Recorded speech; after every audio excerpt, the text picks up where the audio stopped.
A continuación, Nuevo Poder.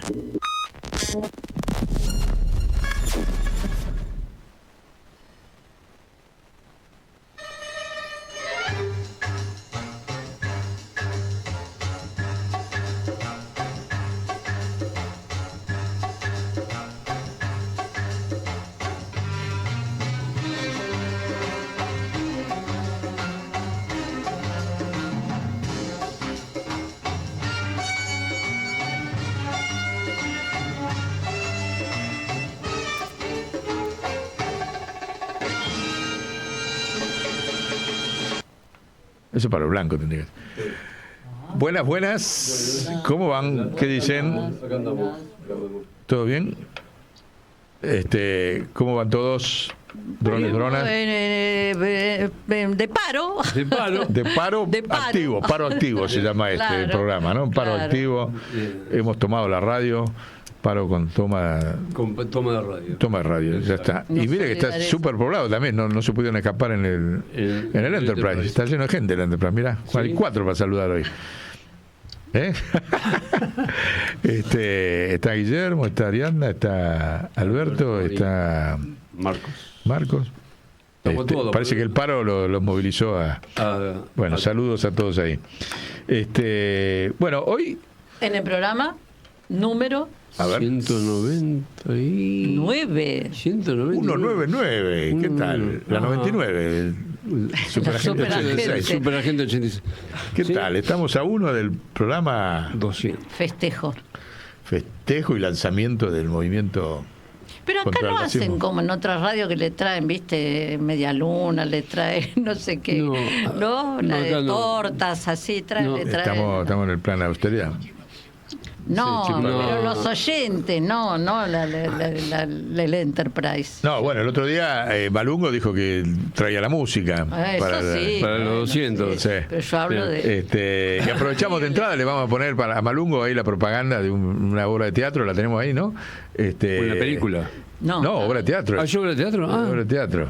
Que hace una compañera morocha que se estrenó ayer en homenaje a la madre de la patria, si la tenemos por ahí. Remedios del Valle. Remedios del Valle, está todos los miércoles. Acá en Humahuaca, el 4000 y pico, ahí la tiene, el Grito Sagrado. La primera vez que se hace, se estrenó ayer, así que invitamos a todos a ir acá.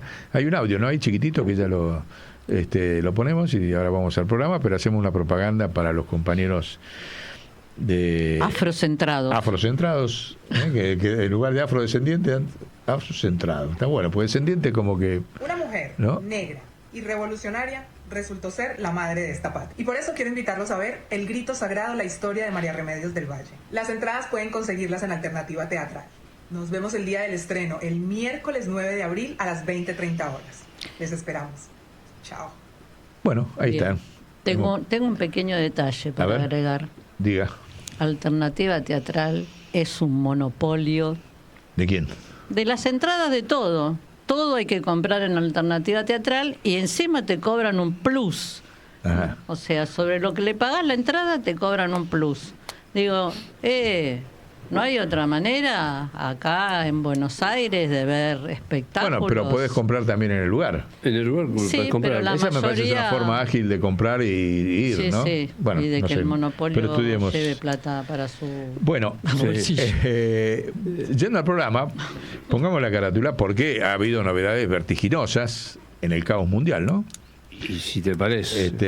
Vieron que nosotros dijimos que la revolución tecnológica deflacionaria lo tenemos. Me acuerdo cuando todo el mundo se reía cuando hablaban dejate de hablar de deflación, que eso no existe, que mira vos.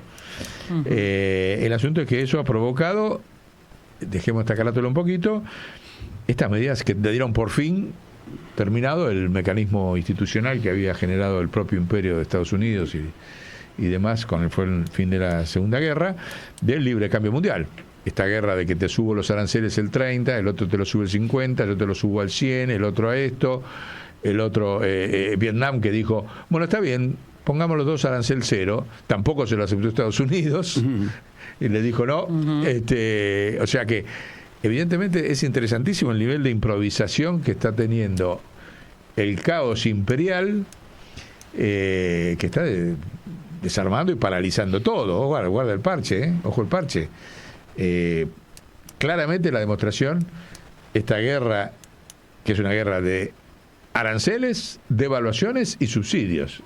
Con tres elementos se está jugando, porque por ejemplo China respondió vendiéndole los bonos que tenían el Tesoro de Estados Unidos, con lo cual caen los bonos, nadie los quiere, o sea, nadie quiere ahorrar en los bonos de Estados Unidos. Eso es un precedente después de 25 años, 30 años. Entonces, esta guerra recién empezó, comercial, financiera, monetaria, no va a ser militar, porque no pueden resolver nada por vía militar. Entonces, es lo que dijimos siempre nosotros, que la revolución tecnológica deflacionaria genera un caos de hiperoferta, hiperproducción mundial que produce una deflación ante la cual Estados Unidos ya perdió la batalla esa y entonces apeló a subir los aranceles. ¿Sí? Lo mismo después hizo China, lo mismo hizo la Comunidad Europea. Todavía en Latinoamérica, recién discutíamos con Sonia, que si se perdió o no, si se perdió la oportunidad, la CELAC, de subir los aranceles. La tendría que haber hecho, para mí, la tendría que haber hecho. Bueno, está bien, todos suben, yo subo. Hago lo mismo que hace todo el mundo. No se logró subir los aranceles. Bueno, pero más allá de lo que haga África y América Latina con sus aranceles, los tres grandes jugadores del mundo, que es Eurasia, Estados Unidos y la Comunidad Europea, están subiendo los aranceles a una velocidad tremenda, respondiendo en 10 días. Bueno, ese caos es un tema que no va a parar, porque encima las consecuencias de eso, ahora vamos a hablar de las consecuencias de la Argentina, pero hablemos primero de lo global, de este caos internacional no planificado, porque antes el imperio, ¿se acuerda que siempre decíamos? Los tipos planificaban el caos sobre los lugares que tenían a colonizar, vía o guerras militares o vía financieros, te saqueaban. Era un caos planificado de conquista. Así se manejaron siempre los imperios, pero acá es un caos de todos contra todos entre los imperios, lo que se está viviendo por primera vez, y no va a parar. Fíjense por qué no va a parar la deflación. Ahí tenemos dos fenómenos. La deflación hoy tiene tres motores infernales y que no existieron nunca en la historia de la humanidad, les diría yo, con esta velocidad y esta potencia. Hoy la atmósfera, los subsuelos y los mares se han convertido en el principal factor de deflación exponencial al aumentar producción, oferta y baja de precios en el mundo. Pongamos dos casos, por ejemplo, la atmósfera. Ahí tenemos la nota donde, ¿cómo se llama este señor? Bezos. Jeff Bezos. Jeff Bezos, que es el dueño de que no te besa Amazon. El beso de... El beso de la envenenado.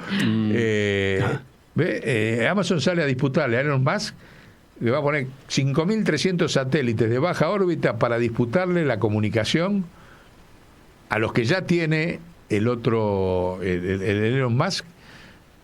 Después está el factor de contaminación y todo eso que significa, no les importa nada, nadie regula nada, la atmósfera no tiene regulación, es una de las cosas que va a haber que regular después de que termine, cuando esta crisis llegue al fondo. La atmósfera no tiene ningún tipo de regulación atmosférica, ni climática, ni contaminante, ni nada.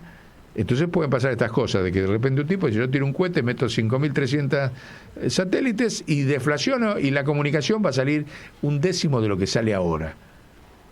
Ahí tienen claramente cómo la atmósfera es un motor permanente, porque atrás de eso va a venir China, va a tirar otro, no tenga duda, va a tirar uno que si este tiró 5.300, van a venir los chinos, va a tirar 15.000, o 20.000, o 100.000. ¿Sí? Entonces va a ser un quilombo la atmósfera del satélite dando vuelta, baja órbita, qué sé yo. No va a pasar el sol.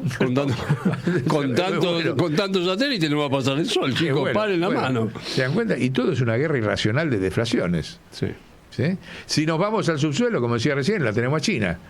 Acaba de descubrir, fíjense, descubre una inmensa formación de petróleo de esquisto, que es el petróleo del fracking, en las profundidades de un viejo yacimiento de crudo convencional. Eso que está ahí abajo, que de repente no existía y de repente se pone a disposición de todo el universo, es el equivalente al 25% del petróleo crudo que se produce hoy. O sea, de repente aparece un lugar que no producía petróleo, de repente va a ofertar al mundo 25%. Bueno, ahí no tienen cómo parar el precio. Está ya en $50 el barril. Y todavía siguen apareciendo reservas como esta que apareció esta semana. Entonces, todos esos factores deflacionarios son los que han llevado a este caos de aranceles contra aranceles, subsidios, que no va a parar. Hasta que no haya un nuevo orden, como venimos diciendo, que respete, que reflote las decisiones de la Asamblea número 63 de las Naciones Unidas, del padre Miguel de Escoto y Joseph Stiglitz, con un nuevo paradigma de medición biológica. Porque ¿a dónde termina esto? Se están volando por los aires todas las academias económicas, todas las teorías económicas, no queda nada en pie.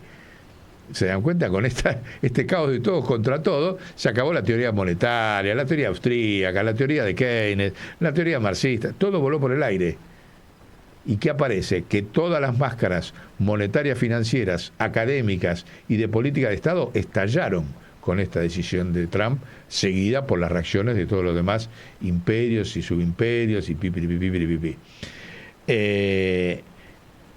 Y entonces, ¿qué va a empezar a surgir? Va a empezar a surgir los nuevos paradigmas donde la discusión de lo del universo, de la humanidad, vuelve a los orígenes de la economía, que no fueron monetarios, fueron biológicos.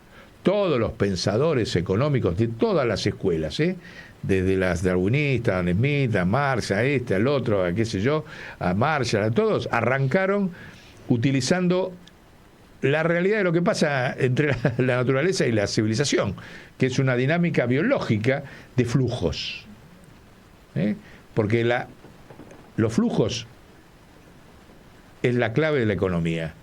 Flujos de vida biológicos para un lado, para el otro, asignados y demás. La invención imperial de las teorías monetarias, académicas y de política de Estado y Fondo Monetario y guaridas fiscales es para ejercer un poder imperial sobre esa sobreoferta cada vez mayor que hay en el mundo de bienes biológicos disponibles para vivir en justicia, en paz y sin este desastre. Ahora, todo eso tiene 300 años de matrices conceptuales, académicas y de política de Estado obsoletas y que ya no pueden parar la deflación. Porque fueron matrices que servían para manejar el sistema con una inflación controlada.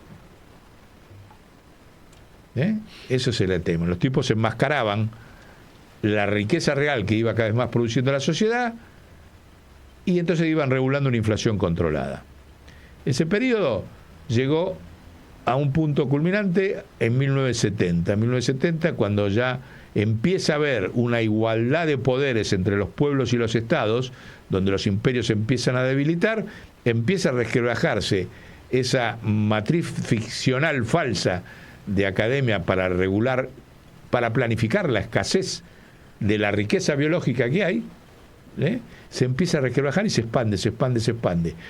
Entra en un punto culminante de la curva, que estas son las curvas de Niancahuazú, cuando en el 2000 China ingresa a la Organización Mundial de Comercio, al Fondo Monetario. A partir de ahí se dispara todo esto exponencialmente en el mundo, la sobreoferta, y la deflación se produce de una manera vertiginosa y exponencial desde el año 2000 hasta ahora. Entonces no es que Trump ahora pateó el tablero, no. Trump es la última crisis de caos, de un caos que empezó en el 2000, cuando un monstruo como China, que arrastró a toda Eurasia a las reglas de juego del libre comercio, de la fuga de capitales, de paradigmas obsoletos para medir la circulación de bienes y aumentar cada vez más la sobreoferta de bienes por sobreproducción, por inyección de tecnología, eso fue el inicio. Entonces no es que Trump ahora viene pateó, no es Trump, es Estados Unidos que dice, ¿cómo me defiendo de esto? Donde ya perdí todo manejo, perdí todo control. Y dice, primero me defiendo yo y después qué sé yo, lo que pasa en el mundo. Por eso esta improvisación de que te subo los aranceles, te los bajo, esto, en 15 días. Es el imperio. Que está en crisis. Claro, porque es una crisis de retroceso. Pero no es, ojo, no es el imperio lo que está en crisis. Son los paradigmas en que están jugando todos los países del mundo. Porque China del 2000 juega con esos mismos paradigmas del libre comercio y de fuga de capitales. Y a los argentinos nos dio un swap, pero el swap está atado a que cumplamos las condiciones del Fondo Monetario. Y eso, el cholulaje chino que hace el peronismo acá, se lo calla. Entonces no, son otras condiciones los chinos. Mentira. Si los chinos pícaros, cuento chino, como decía uno, dice, sí, te doy plata, soy bueno, no te exijo nada, pero cumplir las órdenes del Fondo Monetario, que son desindustrializar. Claro. Va.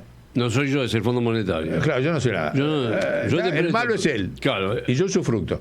Bueno, eso es en la Argentina. En otros países del mundo son más inteligentes, eso no está. Por ejemplo, Brasil, México, Venezuela, Colombia, bueno, etcétera. No importa.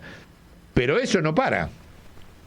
¿Se dan cuenta? No para eso. Entonces, no tienen cómo solucionar la deflación. Ninguno. No tienen cómo solucionar el Fondo Monetario. No tiene propuesta de solución los BRICS. No plantearon el tema correctamente la CELAC. La CELAC no planteó el problema deflacionario. No existe la palabra deflación en las conversaciones de la CELAC ayer de todos los presidentes, cuando es el corazón del tema.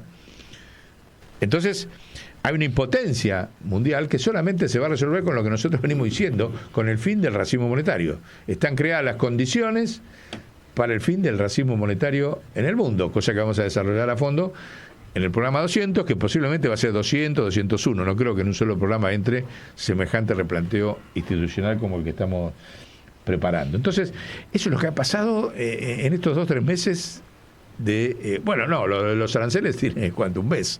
¿O menos? Menos. Te hago una pregunta, sí. Disculpa que te corté. Vos decís que acá en la CELAC no se habla de deflación. ¿Y en el resto del mundo se habla de deflación? Tampoco. En nadie. Nadie habla. Todo el mundo está tapado. Es la palabra prohibida. Claro. Es la palabra, porque no tiene la solución. Claro. Por eso no hablan. Ellos saben lo que está pasando. Se hace porque lo viven. Claro. Lo viven permanentemente. Uh-huh.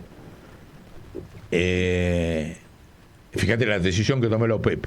La OPEP dice, bueno, a los aranceles aumento el volumen, listo. La tomó Rusia con Arabia Saudita. O sea, compensan la deflación de precios con más volumen. Y si otros países pierden, que se jodan dentro de la OPEP. Uh-huh. Y agudizan la caída del petróleo.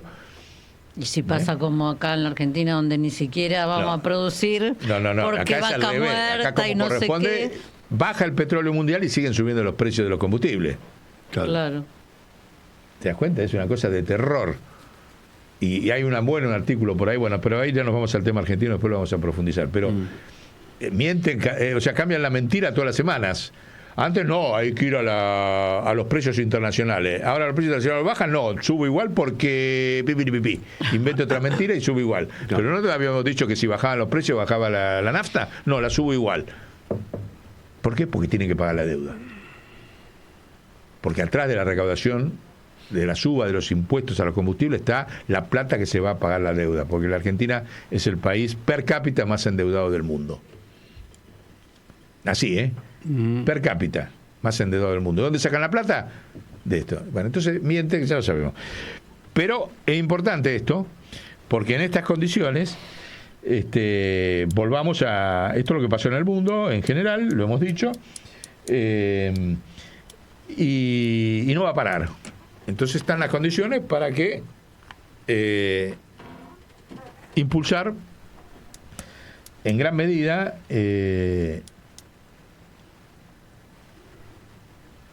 un replanteo institucional de la Argentina previo a una revolución en la Argentina, que se va a venir, porque ahora vamos a meternos un poquito en la Argentina y la carátula del programa.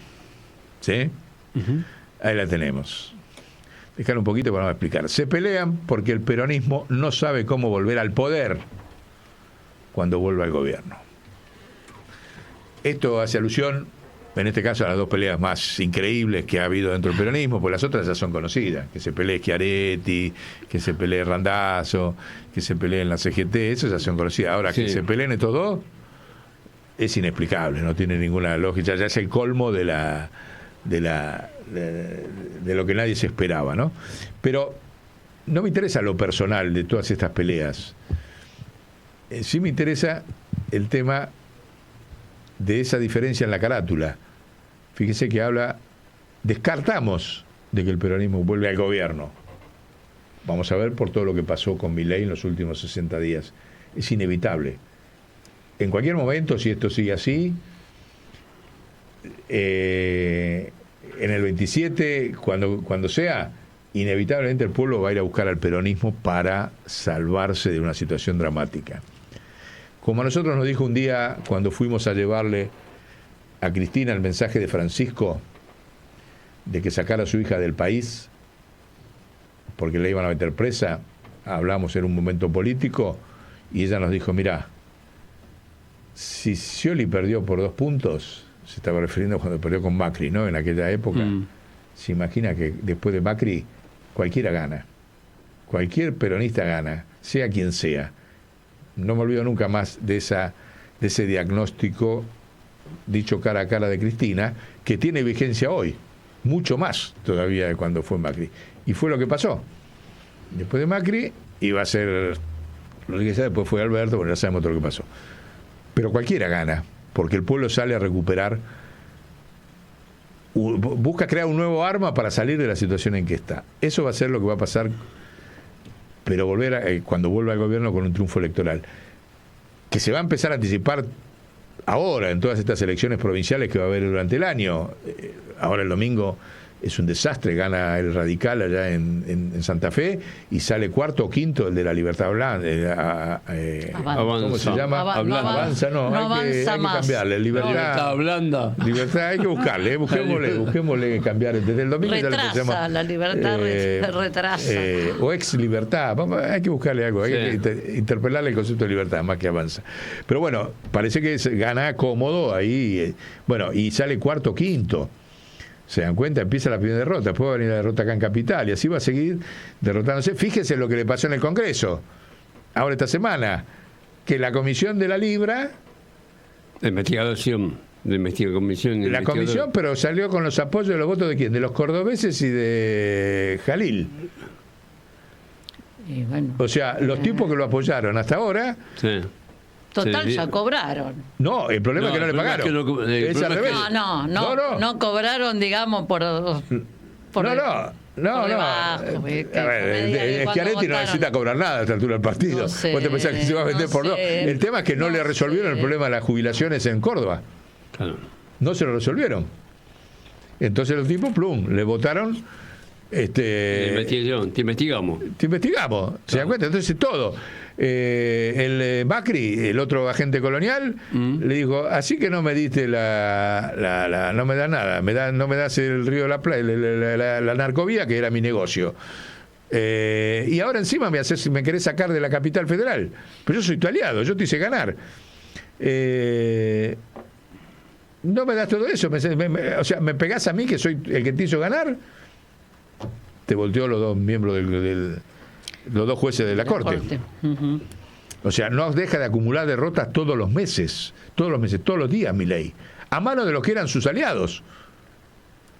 Es así, es todos los meses una, todos los días una, todos los días una, y que la oposición no la aprovecha.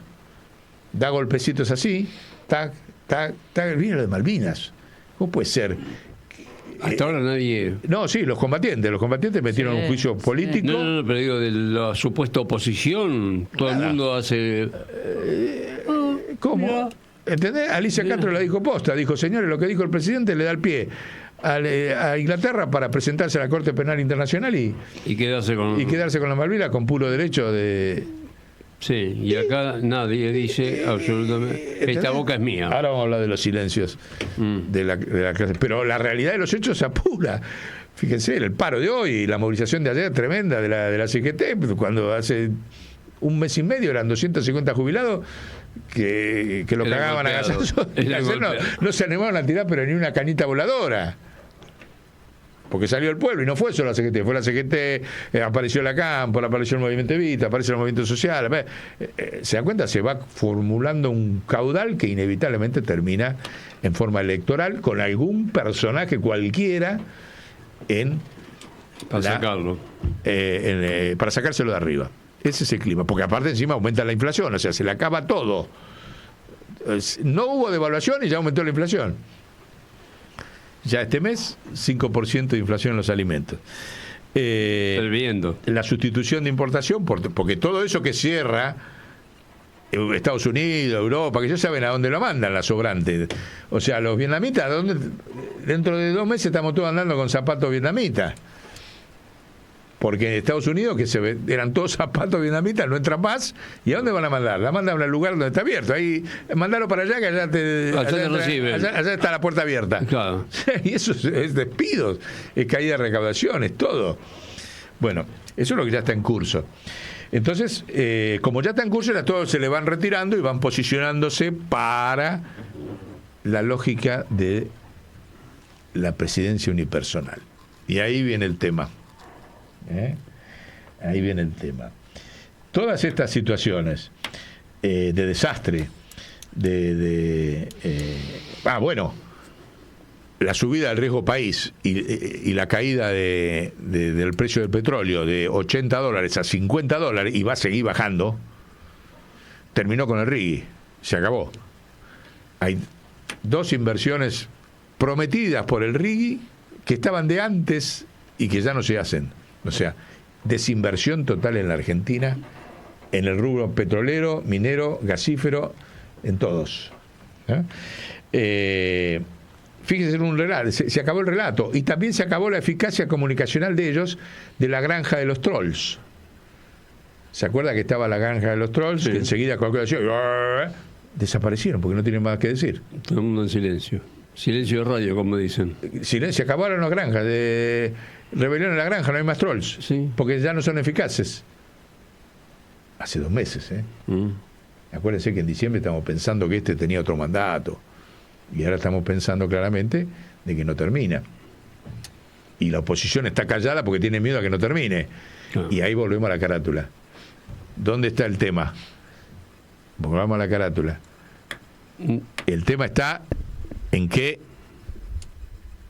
no saben qué hacer cuando se sienten en el gobierno otra vez. Por eso el campo nacional y popular, ampliamente considerado, no solo el peronismo, se divide cada vez más. O sea, todos los que se dividieron para llegar a este resultado, en lugar de unirse, se siguen dividiendo. Los sindicatos, los peronistas, esto, el otro, dentro del kirchnerismo, ahora, bueno, todo. Ahora, ¿qué significa eso? Que no hay posibilidad de presidencia colectiva eficaz. Porque si no son capaces de unirse frente al desastre de este tipo, no van a tener una capacidad de gobernar para sacar este desastre en forma individual. Porque si tenés un enemigo tan claro que te deja todo expuesto para poder contraatacarlo y no sos capaz, y seguís en la pelea de la figuración personal, vas a querer hacer lo mismo en un nuevo gobierno. Porque de esa manera no disputás el poder. No son ingenuos, lo saben. Entonces sí, hay una excusa. Entonces, viste como nos tuvimos que comer todas las mentiras en el gobierno del Frente de Todos. No, que se pelea Cristina, viste, los Pimpinela, que se pelea Cristina con Alberto y se pelea con el otro, entonces no se pueden hacer y todo es un circo para no hacer, para no agarrar el poder. ¿Sí? Y ahora es igual. Saben que van de cabeza al gobierno y tienen pánico de sentarse en el gobierno. Entonces, cuanto más dividido y más débil llegue cada uno, mejor. Porque entonces tengo una excusa, ¿viste? No me dan la correlación de fuerzas, porque Pimpinela por acá, el otro por allá, el sindicato por acá, el por allá, la CTA, ni siquiera se unieron las 2 CTA, mirá el desastre que hay. ¿Vieron? Entonces, eso está armado. Por eso esa carátula sobre que una cosa es el gobierno, otra cosa es el poder. Y por lo tanto, a partir de esa cuestión de que ellos van a apelar, como nos dijo Cristina, al arreo electoral, llega el momento de las elecciones, hay que sacarse a Milei de arriba y poder poner al payaso Plin Plin, a Topollillo, a no sé, alguno de estos, a Elegant, para traer alguno de ahora. Claro, cualquiera gana con tal de sacárselo de arriba. porque no hay programa ni plan de poder para el día siguiente. Y ellos saben, y a nosotros nos lo dijo Cristina, va a ganar cualquiera. Cuando estaba Macri, se imagina ahora. Cuando Macri estaba en el auge, y los radicales en el auge, y todo en el auge, contra el peronismo, eran todo gorila. Ahora, ese proceso de gorilización que generó Alberto Fernández en su gobierno nuevo, empezó a desmantelarse a raíz de la desesperación de la sociedad. Y no tienen con qué reemplazarla. Milei se incineró. O sea, los juicios lo van a matar en Estados Unidos. En todos lados.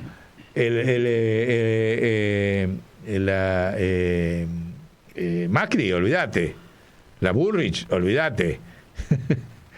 ¿Se dan cuenta? No van a poder lograr unir todo el gorilaje nuevo como hicieron en el balotaje. Entonces hay claras posibilidades de que un candidato logre ganar en la primera vuelta. En el desastre, ¿por qué? Porque está potenciado por lo que va a pasar internacionalmente. No hay más discurso, hay hambre, hay desinversión, hay cierre, hay despidos, no hay trolls, no hay mentira hoy ya que alcance, la mentira quedó al descubierto. Hay gente que todavía está confundida porque no sabe por dónde salir, pero ya no compra las verdades de este tipo. Porque la está viviendo todos los días. Con la motosierra se la aplicaron adentro de su familia. Ya no en el Estado, en la casta política. ¿Qué casta? Vos resultaste ser más casta, pero encima me metiste la motosierra dentro de mi casa. Con el abuelo, con los hijos que no encuentran laburo, con mi marido que está despedido, yo que hago changa, con los costos de volver a la escuela, con todo lo que quieras, con la comida, con los comedores cerrados, Se acabó. Algunos particulares que no tienen para pagar, vendedores de regalos que no tienen clientes. Claro. Pasás por los negocios y está todo vacío. Ayer en Juan B. Justo y Corrientes había un cartel en la calle de un negocio. No le saqué foto porque iba manejando, no lo pude parar. Decía: vendo de todo, se buscan clientes. Claro. Sí, claro. En la calle, ahí puesto. Sí. ¿Viste? No como, ¿viste? Se busca empleados, se busca mesera, se busca cajeros, se buscan clientes. ¿Escucharon, muchachos? Corazón de la capital federal, Corrientes y Juan B. Justo. ¿Sí? Se buscan clientes. Pero vos pasás por los negocios y lo ves vacío. Sí. Y bueno. Los otros días pasé por un supermercado, sí, vamos a hacer propaganda, menos el supermercado. Sí. Eran 5 los que estaban en todo el supermercado, ahí en Lugano. 5 personas conté. Claro. Entonces, estas son las con condiciones. la tarjeta de crédito se compra comida. No. Si después no puedo pagar la tarjeta. Claro.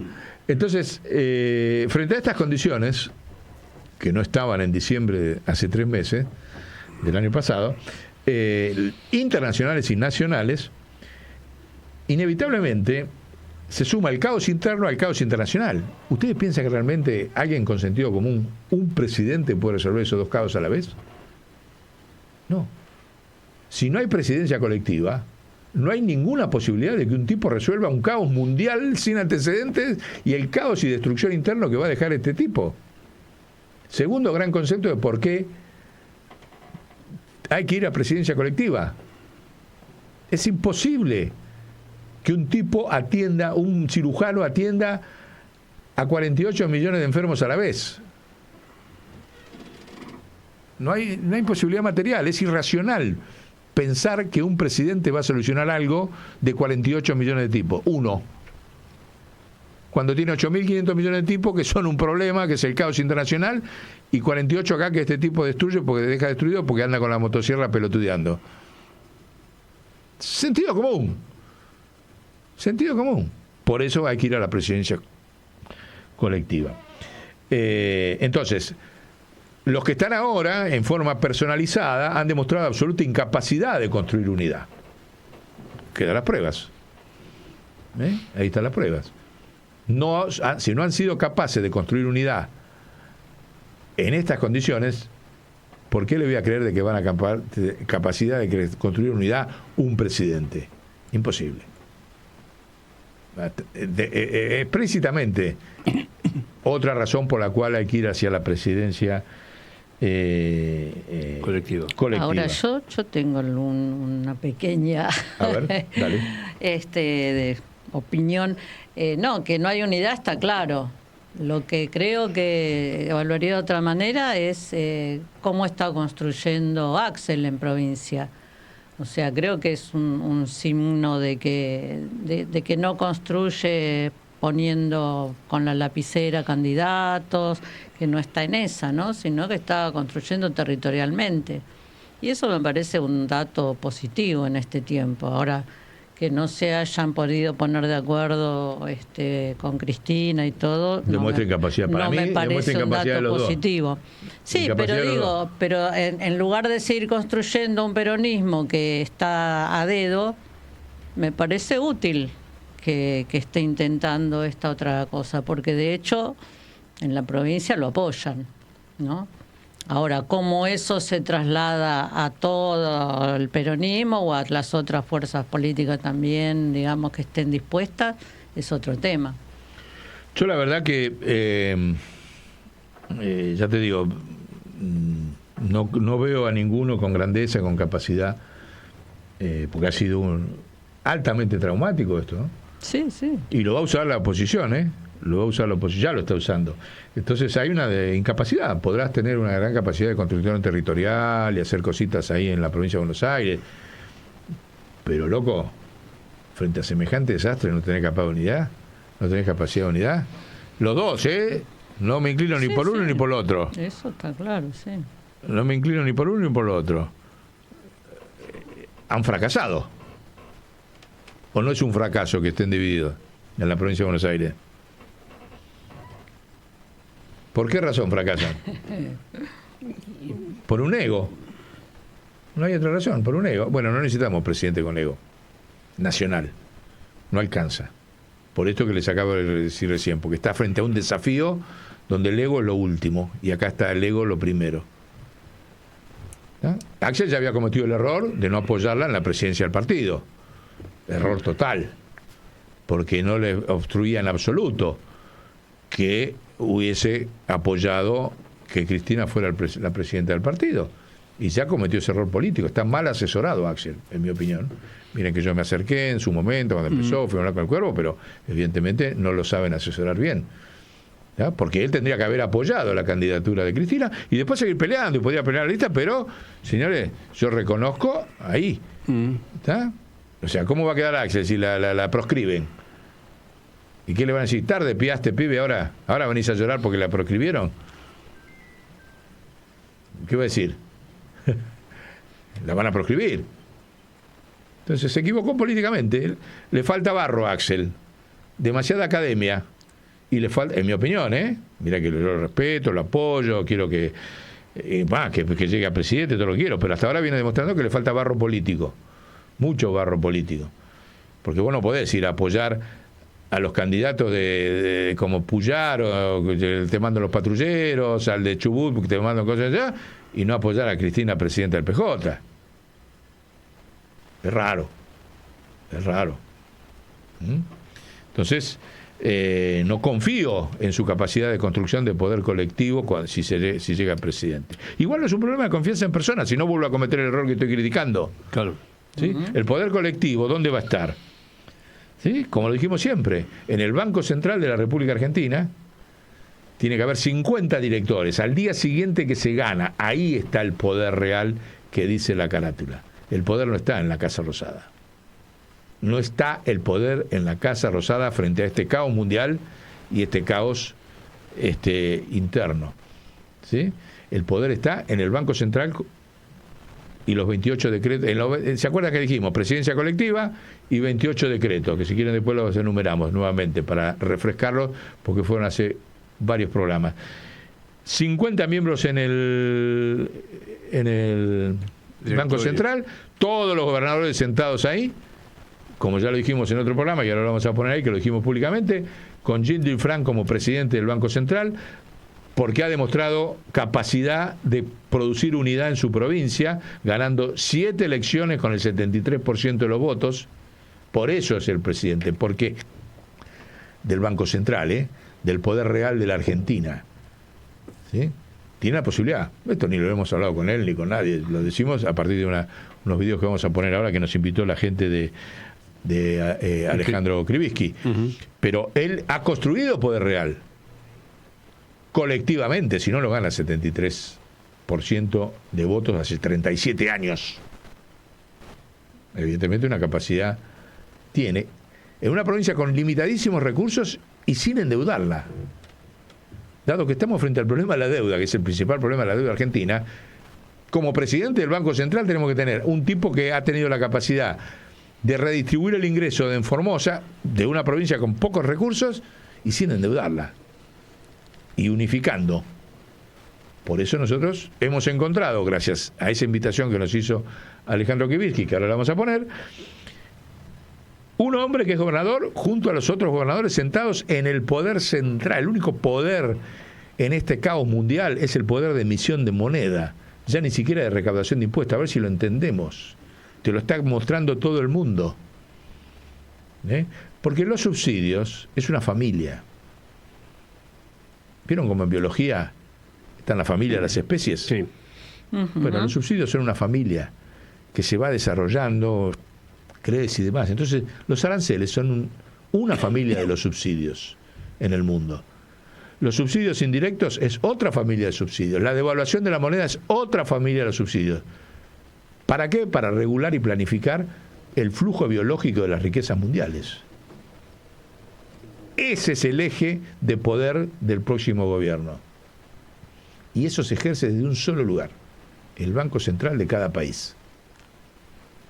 Todo lo demás es secundario. Porque esto del mundo está demostrando lo que venimos diciendo nosotros. Se acabó la teoría del valor subjetiva, la teoría del valor objetiva, la economía política de los impuestos, la redistribución del ingreso en base a medidas de corto plazo. No, acá el que emite moneda y dirige hacia dónde va la moneda, el que define qué nivel de aranceles hay, el que define cuánto vale su moneda respecto de otras monedas en el mundo, es la política económica de subsidios que gobierna el siglo XXI. Y la Argentina está totalmente atrasada. A ver, se inventó la penicilina y nosotros todavía seguimos con ¿qué había antes de la penicilina para...? Las plantas. Las plantas, bueno, pero con las plantas la gente vivía 30 años. Con la penicilina pasó a vivir 80. ¿Sí? No. Bueno, estamos en ese estado. Pre-penicilina en la salud de la Argentina. Así como decimos, estamos cruzando la Antártida desnudo. Sí. Bueno, estamos pre-penicilina. Porque el mundo cada vez va a mecanismos de solución vía subsidio de todos los problemas, de esta familia de subsidios. Como les dije, los aranceles son subsidios, el tipo de cambio es subsidio, la emisión de moneda es subsidio. Esas familias que se están desarrollando en todo el mundo a una velocidad vertiginosa. Y nosotros miramos y nos hacemos los liberales y no decimos nada. Entonces, la Corte, otros 30 tipos. Ya vamos a empezar a convocar, a tirar los nombres de los 50 miembros, ya dijimos uno, el presidente de la... que aparte es veterinario, fíjate vos. Gildo es veterinario. O sea que sabe de lo que estoy hablando cuando hablo de biología, ¿no? El reemplazo de la moneda. Mayans ha demostrado ser un tipo leal al peronismo en el Senado, y es un hombre de Formosa, su hombre en el Senado, o sea que preside el Congreso del Partido Justicialista. ¿Qué pasa si el peronismo hace un congreso para discutir estos temas? Así como se cayó el muro de Berlín hace 35 años atrás, ahora empezó el fin del libre comercio y empieza la economía biológica del mundo. Perón se la pasaba haciendo analogía con la cuestión biológica permanentemente. Sí. Bueno, ahora están todas las condiciones para eso. Entonces, y él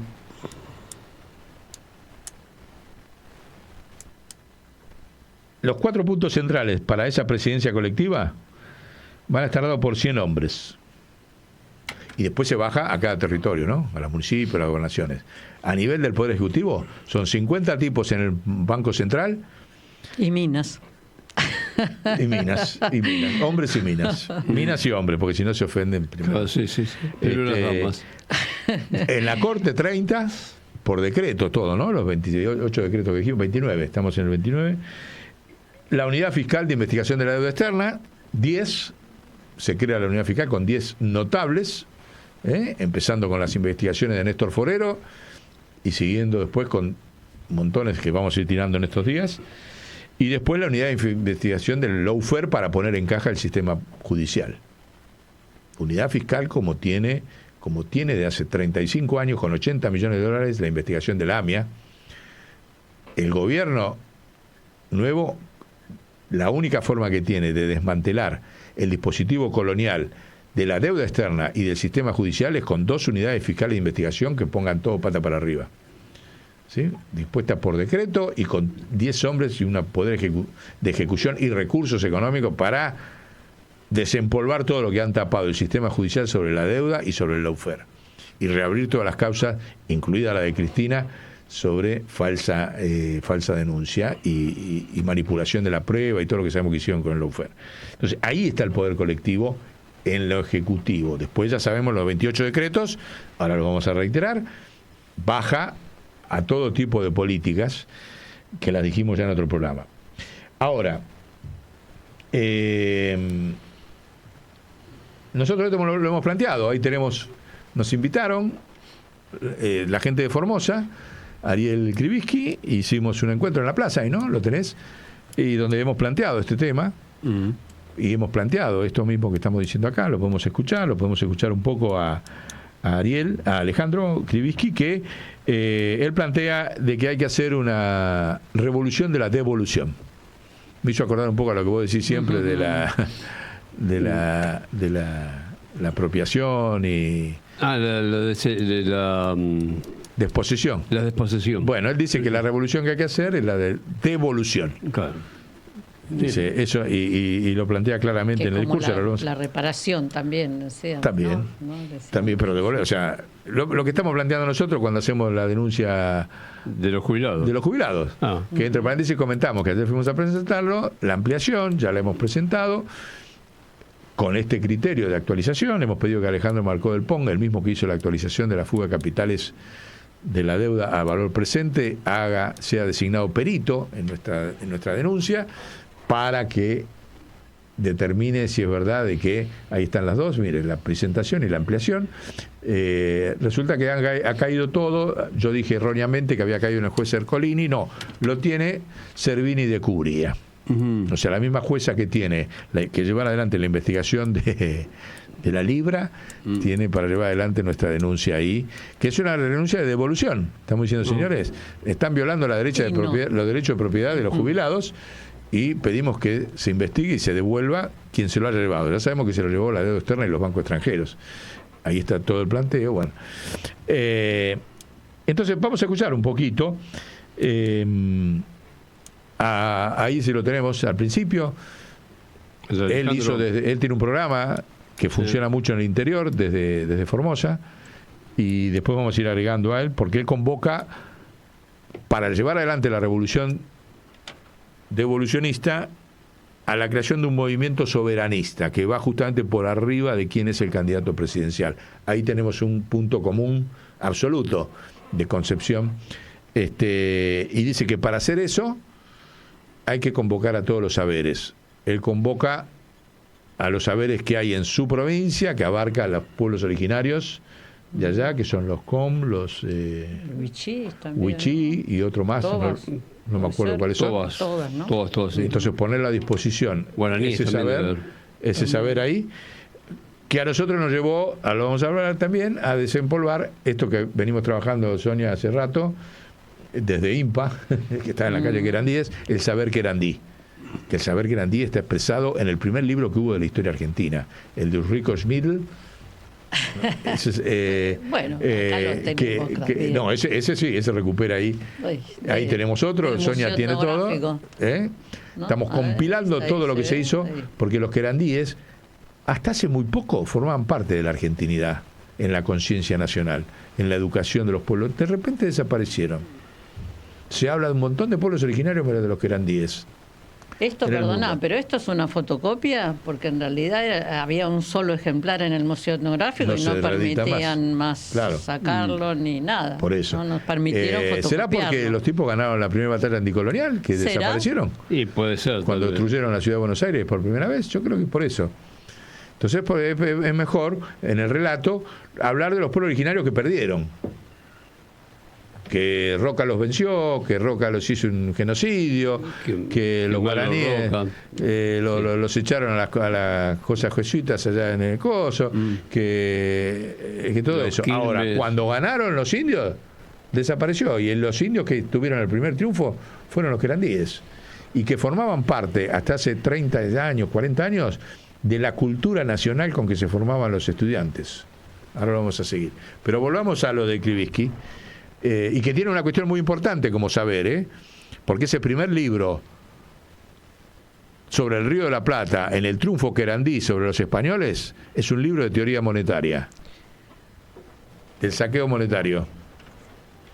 Pero después lo seguimos. Y otra cosita más que está invisibilizada, A como ver. suelen decir. No, que también todos los que de los pueblos Toba, creo que Huichí también fueron a Malvinas, ¿no? Exacto. Hay ahora algún video circulando rescatándolo, pero fueron 100, ¿no? 100 Sí, muchachos jóvenes Sí. en ese Bueno, momento. Krivitsky, no lo puse entero porque dura 1 hora y media el programa, entonces tuve que cortar. Pero una parte dice que una de las causas por las cuales muchos de los aviones lograron abatir aviones, abatir barcos ingleses, era porque los pilotos hablaban en guaraní. Entonces los tipos no lo entendían lo que decían. Ah, mira. Lo relata Krivitsky de varios casos donde, como eran pilotos que venían del interior, del litoral Sí, y del qué sé yo, norte, sí. se intercambiaban con la torre de control en guaraní y los ingleses no entendían qué estaban diciendo. ¿De qué estamos hablando? Lo dice Krivitsky ahí. Bueno, pero pongámosle un poquito a Alejandro. Ahí lo tenemos. Muy buenas noches a todos. Buenas noches a todos y todas. Preparado el mate, listo. Para arrancar esta noche de domingo, como todos los domingos a la hora 22, aquí en Periodismo Patriótico, analizamos la realidad desde la patria profunda. Desde la patria profunda. Estuve en Cava, te voy a mostrar todo lo que aconteció el 2 de abril en Cava, en Villa Crespo, en la República de Villa Crespo. Y vas a poder escuchar las voces y las propuestas de los principales referentes que tuvieron en la juntada que convocamos desde aquí, desde este blogcito en YouTube. Pero bueno, vamos a las cosas importantes, vamos a las cosas lindas. Ahí la barriada de Villa Crespo me entregó una distinción, ¿sí? Como visitante destacado Alejandro Krivitsky por su prédica a favor de la unidad nacional y por su trayectoria patriótica y periodística.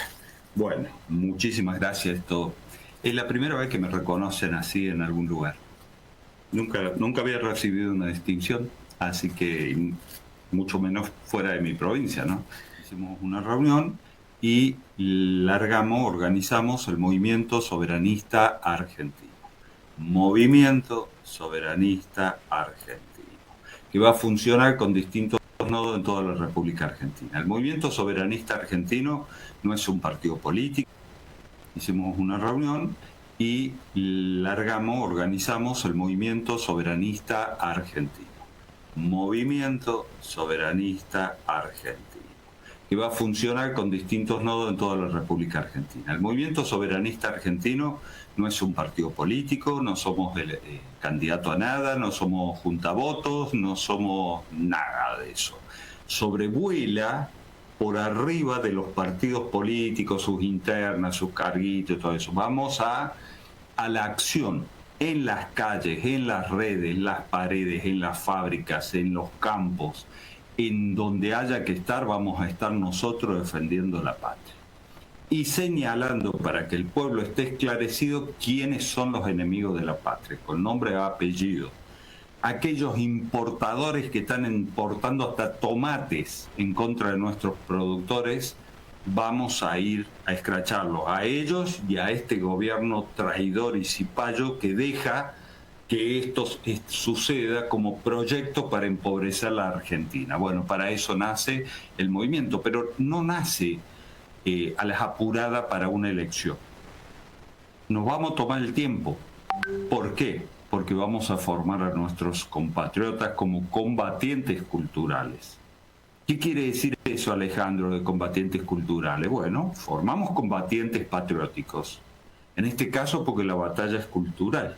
Pero el combatiente, como cualquier combatiente, debe ser formado.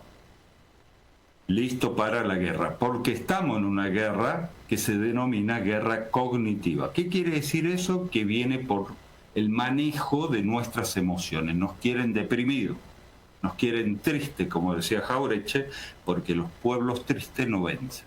Y nosotros vamos a vencer. Nosotros vamos a vencer, pero para eso hay que formarse. Para eso hay que organizarse y movilizarse. Pero la primera tarea es la formación.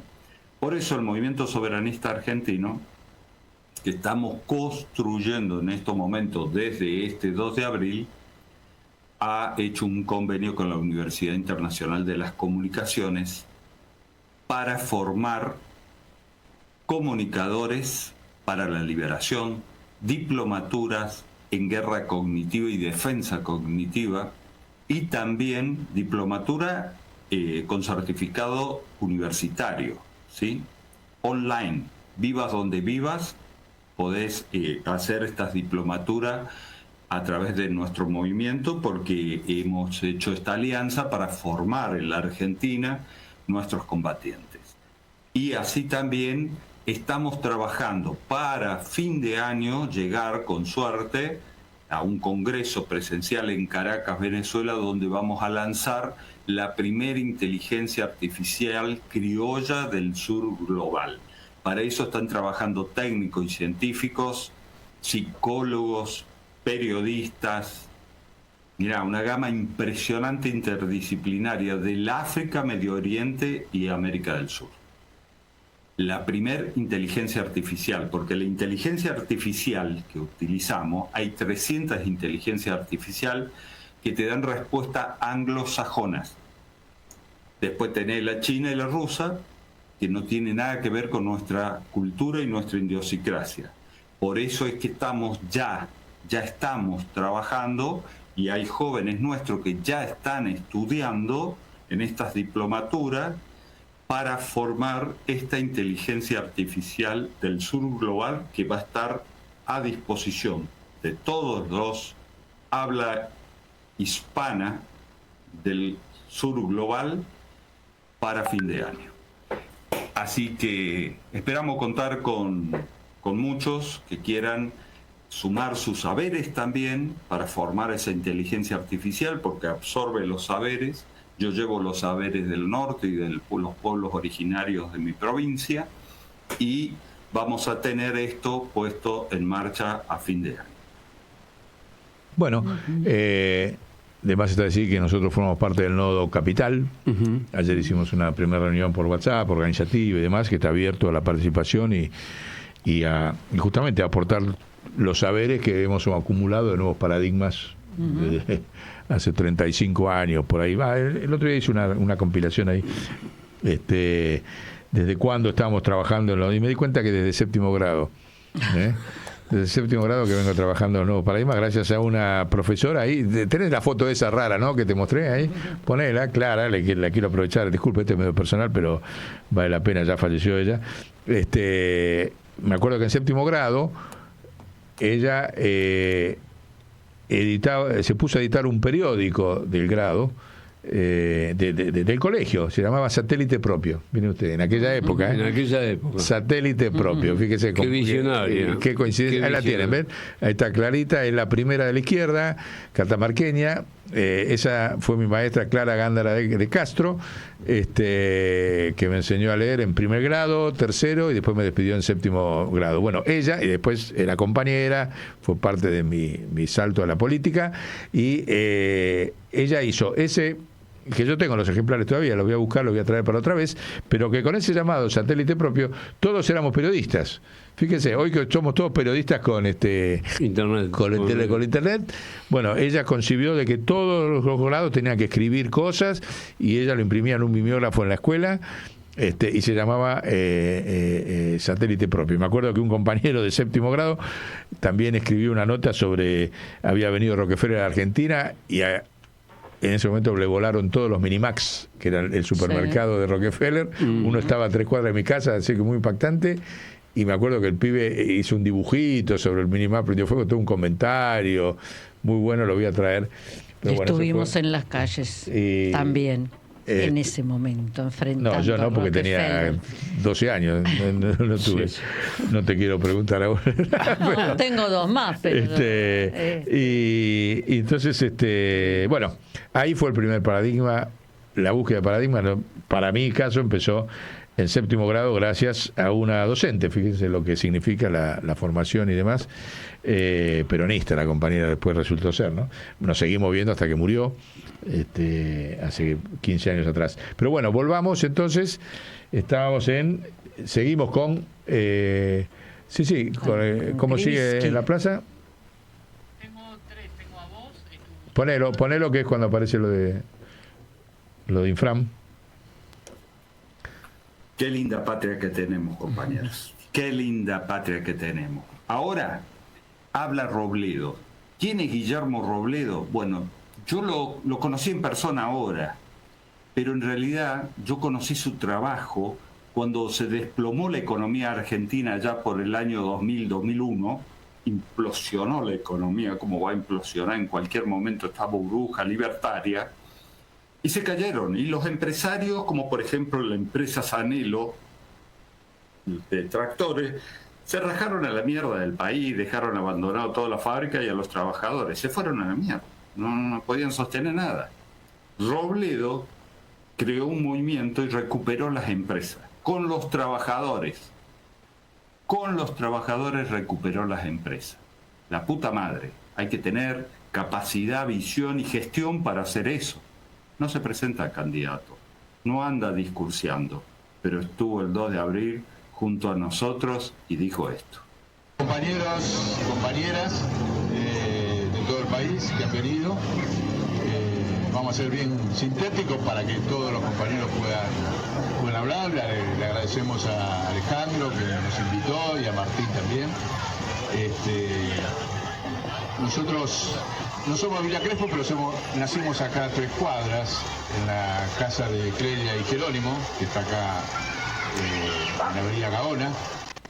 También de IMPA, que está un poquitito para el lado de Caballito. De ahí nació el Movimiento de Empresas Recuperadas, el Observatorio de la Riqueza Pagarrufe, que cuenta con el apoyo del Papa Francisco, y el programa Nuevo Poder, que hacemos por Radio Aguante.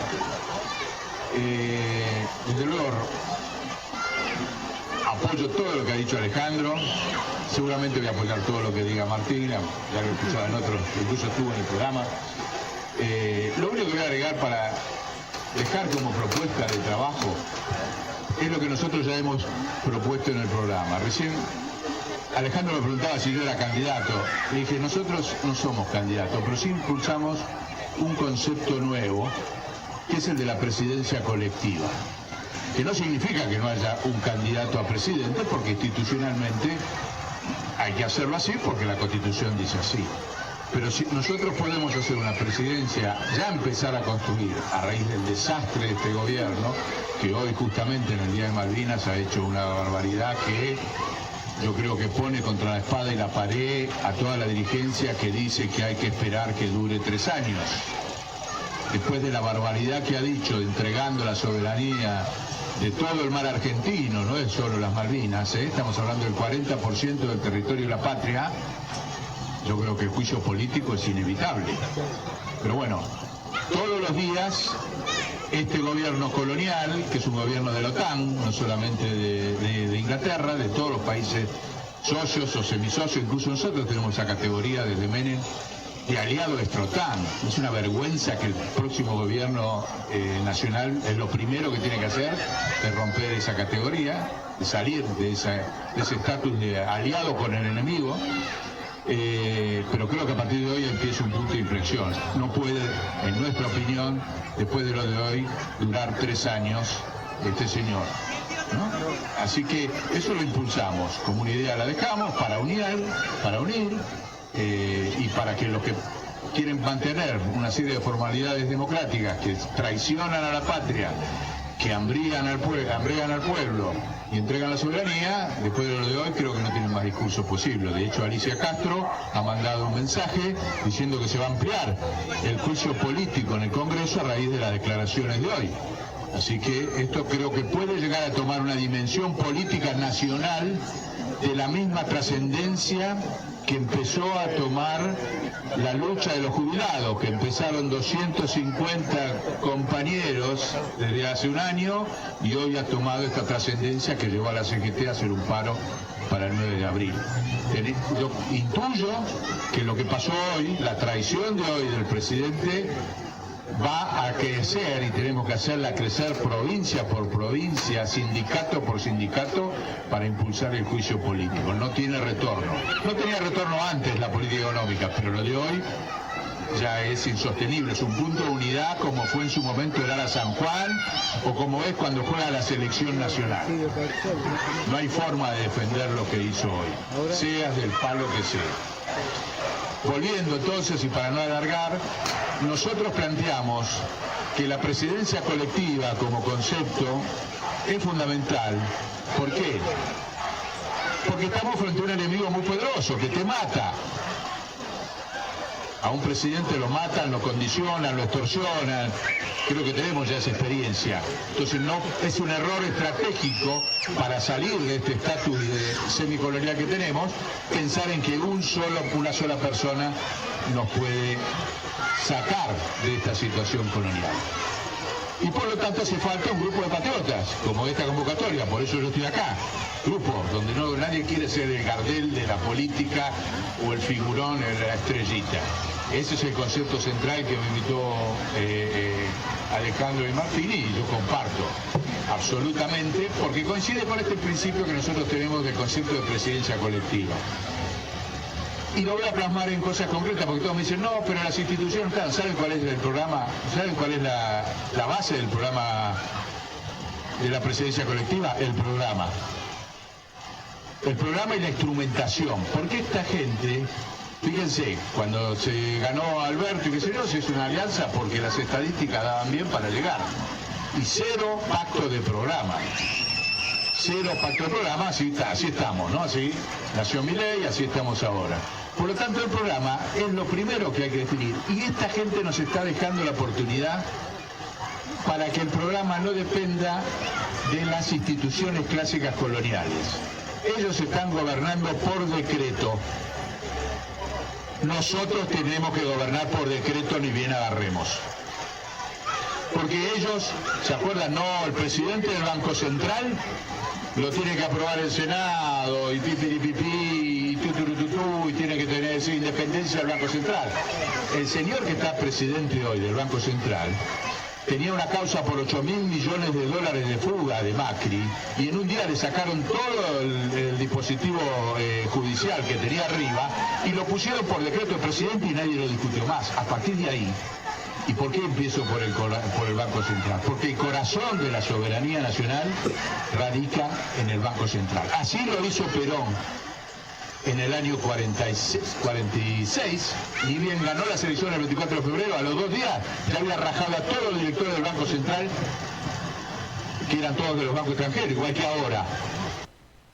Yo quiero decirles a los compañeros de que presten mucha atención, porque estamos ante un compañero con experiencia que tiene toda una lucha de organización de las fábricas recuperadas, que está en el Observatorio por la Riqueza, que cuenta con el apoyo de Francisco, y está tirando una serie de ideas para pensar una nueva forma de democracia en la Argentina, porque esta democracia no nos ha dado resultado.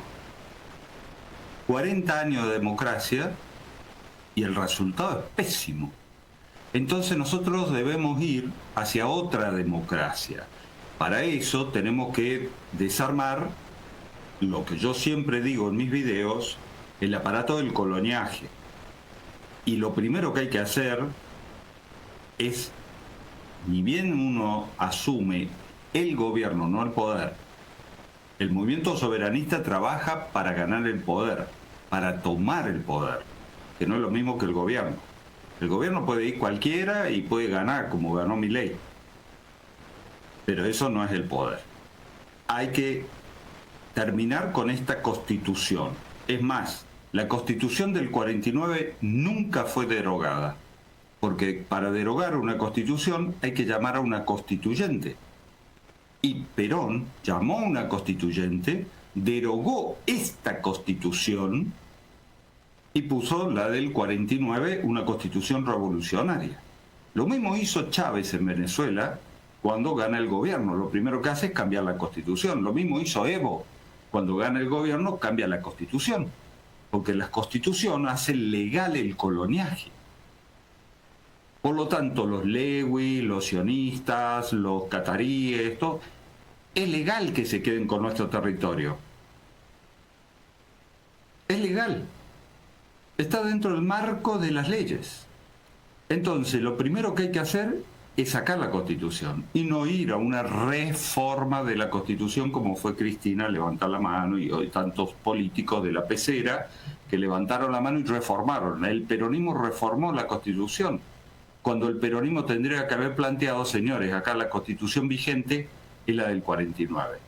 Robledo acá no habla de una presidencia colectiva y la importancia de la toma del Banco Central de esta forma lo viene explicando. No había asumido todavía el gobierno, y ya cambió a todos los directores. Y puso al pueblo en el Banco Central. Puso a Miranda como empresario nacional y a los sindicatos como en el directorio. Bueno, nosotros queremos hacer lo mismo. Al día siguiente de ganar la presidencia colectiva se ejerce poniendo 50 directores en el Banco Central que representen a todos los gobernadores, y ahora ya con lo que escuché ya imagino quién puede ser el presidente de ese Banco Central de la presidencia colectiva. Ahora lo voy a proponer, nunca voy a proponer un candidato, pero después de haberte escuchado, el gobernador de Formosa tiene que ser naturalmente el presidente del futuro Banco Central, donde estén los sindicatos, estén todos los gobernadores sentados, todos los gobernadores sentados, los sindicatos, los empresarios, dentro de un marco de 28 decretos, donde el primero es este. El primero es agarrar la manija del Banco Central, porque es lo que no solamente hizo Perón, sino que hacen ellos, ni bien agarran. Y nosotros caemos en las formalidades coloniales, ya ni siquiera burguesas, coloniales, de cumplir una serie de mitos para que los representantes de las finanzas internacionales copen el Banco Central. Y esto es fundamental, porque en la nueva realidad mundial, que hoy va a anunciar con pompa como Día de la Liberación el jefe del imperio, Trump, en Estados Unidos, que sube los aranceles en todos los países y demás. ¿Qué significa lo que va a anunciar hoy Trump? Que a partir de ahora los gobiernos se manejan por emisión de moneda, ya no por la recaudación de impuestos estrictamente. Eso es lo que está anunciando Trump hoy. Está subiendo los aranceles, terminando con todas las políticas liberales internacionales, y nosotros estamos haciendo todo lo contrario. Pero lo fundamental es entender lo mismo que entendió Perón, que la emisión de la moneda, el Banco Central es el corazón de la patria, y la moneda nacional y la emisión planificada de la moneda, como hacen en Formosa con lo que vos acabás de escribir, es la sangre de la patria. Ese es el primer decreto de la presidencia colectiva, porque automáticamente está el pueblo sentado en un órgano de decisión. Ni nos interesan las mayorías en el Congreso para eso. Esa fantasía de construir mayorías está demostrado que fracasó. Porque cuando tuvimos mayoría no pudimos transformar nada. Cuando dejamos mayoría, enseguida aparece el mecanismo de corrupción en el Congreso. Entonces dejalo el Congreso ahí, que se sigan jugando. Esto se maneja en el próximo gobierno patriota, desde decretos y desde un lugar principal. Después no me voy a extender acá con el resto de los decretos porque es muy largo, pero el único que me quiero referir es al corazón de la patria, que tomemos noción y que, honestamente, no estoy jodiendo con que el gobernador de Formosa, y que digo vos, volver a la provincia diciéndole que acá los porteños queremos que tu gobernador sea el próximo presidente del Banco Central colectivo, con todos los gobernadores, no solo él. Así que no me voy a extender mucho más. Ese es el principal concepto que tenemos que organizar, que después se extiende a otros organismos del Estado. Bueno, la idea aprendió, está caminando, así que esperemos encontrarnos en cualquier momento con el compañero Gildo, y que sea tema del Congreso Nacional. Después habló Martín ayer, bueno, hablaron otro montón de compañeros, pero se va a hacer muy largo. Ahí está en la web pueden ver todo el discurso que duró, todo el video que hizo Alejandro, que dura casi 2 horas. Pero bueno, yo creo que esto hay que hacerlo rápido, porque el gobierno no llega, no dura. El gobierno no dura. Las derrotas electorales que va a tener en los próximos meses lo van a debilitar. De hecho, fíjense, ¿por qué le dieron 40.000 millones de dólares a Macri? Para que se mantenga. ¿Y por qué a este le dan la mitad? Para que se mantenga. Sí, pero con menos... me parece que se mantenga menos, porque con 40.000 millones perdió las elecciones. Sí. Entonces, no tienen claridad de que este se mantiene. Le dan la mitad de la plata cuando la situación es 1000 veces más crítica que... y si le dan 20.000, vamos a ver cómo se la dan, porque dice que te la dan para cobrarse la deuda. Sí, aparte para real. sacar el swap. No, sí, Bueno, por eso, todavía sigue, qué sé yo.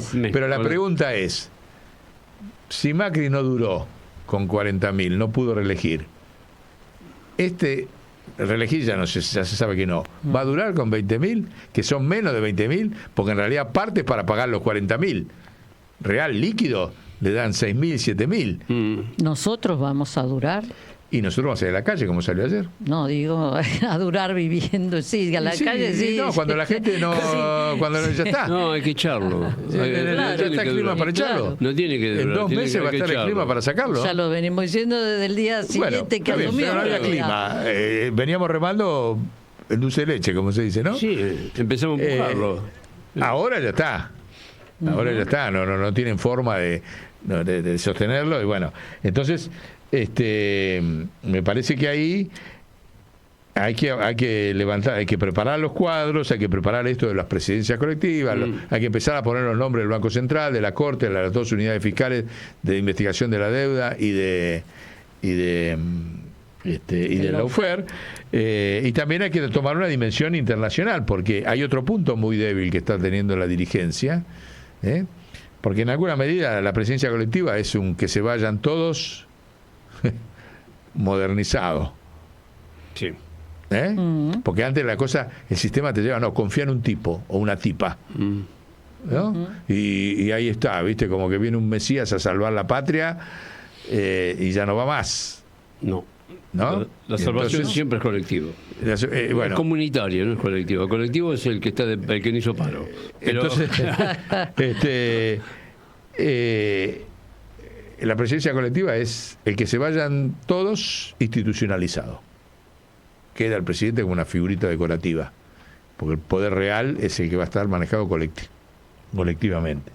Y para eso hace falta también que los comunicadores empiecen a dar saltos. Por ejemplo, ahora lo vamos a poner a Ari, en una evaluación que hizo muy crítica, muy buena, porque fíjense que antes, ¿qué le faltó a Ari? Meter en su debate las declaraciones del primer ministro belga. ¿Se acuerdan que nosotros hicimos un programa sobre el Benelux? No sé si tenemos por ahí algo. Benelux es la instancia política, económica e institucional que tienen conjuntamente Holanda, Bélgica y Luxemburgo, que es un paraíso fiscal donde a su vez las sociedades anónimas tienen la virtud de no tener que presentar balances ni no saberse quiénes son los dueños de esas sociedades. En la Argentina, para que se den una idea de la importancia que tiene la Argentina, Aeropuerto 2000, Techín y la hidrovía, todos tienen sede comercial Benelux. en el Benelux, o sea que no se sabe quiénes están atrás. Esa es la bandera. Hasta tienen una reina, nos afanaron una reina, porque la reina de Holanda la tienen ahí atrás, o sea, no nos falta nada a nosotros. Jugamos en cada cancha.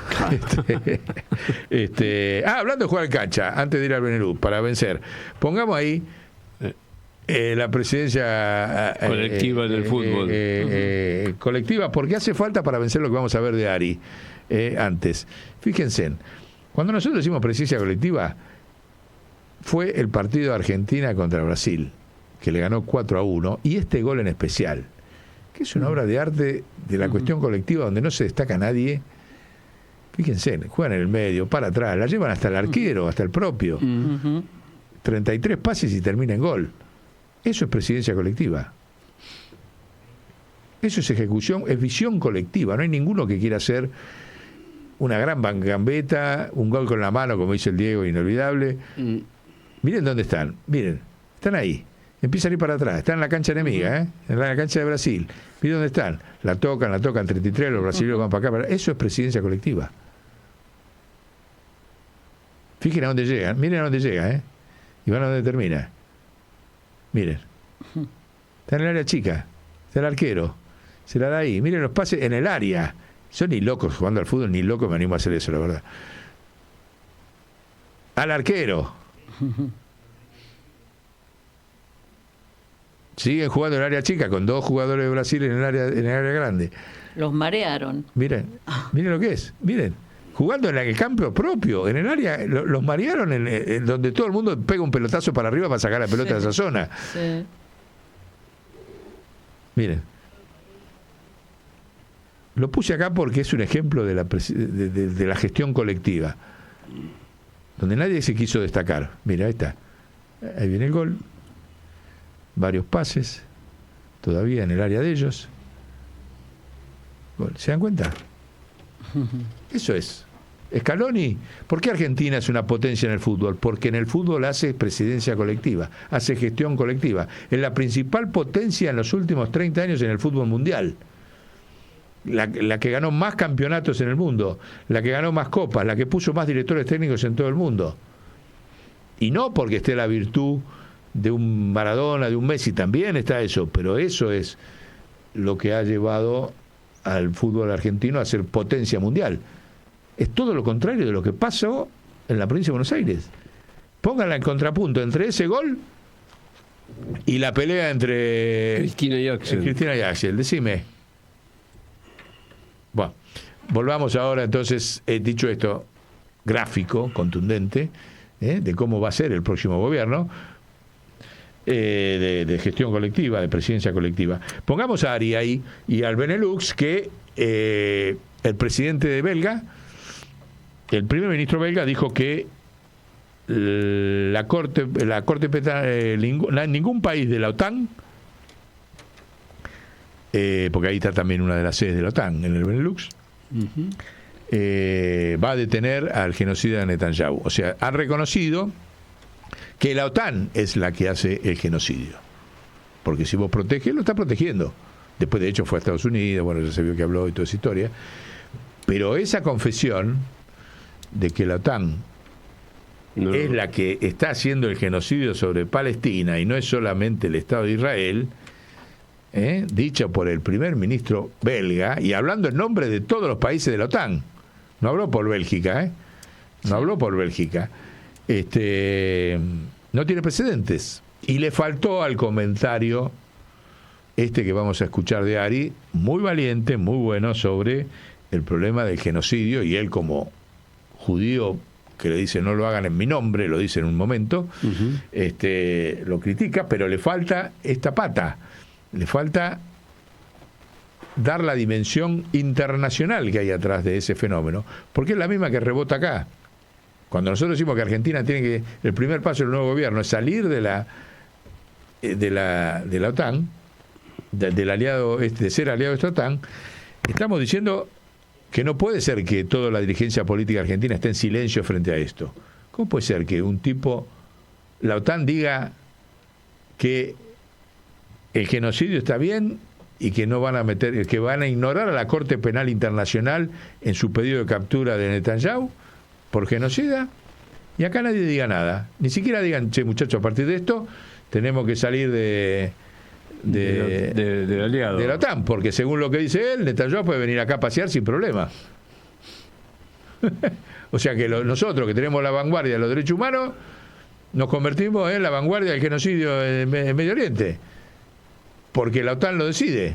Entonces falta esa pata, hay que ampliarla, hay que desarrollarla, hay que meterla también en la agenda, porque nos afecta a nosotros.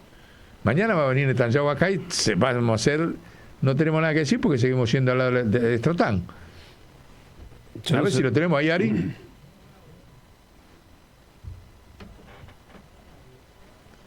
Esta fue una editorial de Ari a raíz de esta sentencia que hubo del juez Rafecas de procesar a una diputada. A Valentina Biasi. Sí. ¿No? Lo tenemos. Y él hizo una editorial especial. Bueno. Yo igualmente no le recomiendo que venga por acá Netanyahu. ¿Por qué? Porque si lo declaró ciudadano ilustre. Macri cuando vino lo declaró ciudadano ilustre acá en Capital. Sí, pero así como en otro momento lo encontraron a Eichmann. Bueno, por eso. Acá, digo, qué sé yo. Si viene acá lo custodia la Bullrich. La Bullrich con el Mossad. Viene a custodiar a su patrón, viene acá, no lo va a custodiar. Sí. No. Bueno, pero puede tener sorpresas. Claro, qué sé yo. Mira, me acuerdo que una vergüenza, cuando vino de Ciudadano Ilustre hasta hasta el musulmán, no me acuerdo cómo se llamaba, que era Chita, que era legislador de la Ciudad de Buenos Aires, lo apoyó que sea Ciudadano Ilustre. Ocurren cada cosa en este país. Sí, en este bendito país ocurren cada cosa. ¿Cómo se llamaba? Ali Galá, qué sé yo, que estaba ahí, había entrado en la lista de Macri. Sí. Y él apoyó también. Claro. Él apoyó también la cuestión del ciudadano ilustre de la Ciudad de Buenos Aires. Sí, es el tema de... Y entonces, ¿por qué decir que no que venga? Si viene, ¿qué puede pasar? Bueno, ahora en el ALBA, en la reunión de ALBA, TPC, ¿cómo es? TPC, ALBA, TPC, el embajador palestino también habló ahí y apoyaron que estaban todos en contra del genocidio. Sí, pero fíjate que no hablan de que la organización de la autoridad palestina le pidió a Hamas que se vaya que entregue el gobierno. Claro. Y le dijeron que no, porque lo maneja la OTAN. A ver, ahí lo tenemos, Ari. Que ya hay alguien que se le anima a Estados Unidos en todas las áreas. En la tecnológica, en la bélica, en la geopolítica y en la monetaria. Entonces. Qué raro. Sí, no, pobre. La pecera, el Enterprise raro, ¿no? No, el Enterprise no. A mí me agarran los... Bueno, seguí buscando, avisá cuando lo encuentres. A mí me agarró lo paranoico en estos casos. El brote paranoico, sí, claro. Así que va a ser interesante. Hay una cuestión que no se está hablando sobre este tema del impacto que tiene la crisis mundial en Argentina, que es Argentina entra en default permanente. Por eso van a estar las condiciones fundamentales para repolitizar el tema de la deuda externa e institucionalizarlo con la Unidad Fiscal de Investigación de la Deuda Externa. Porque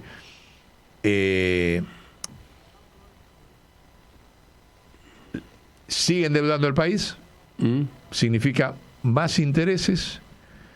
Vamos a pelear hasta el final. Bueno, ahí llegó Ari. Esa es una forma de abordar esto.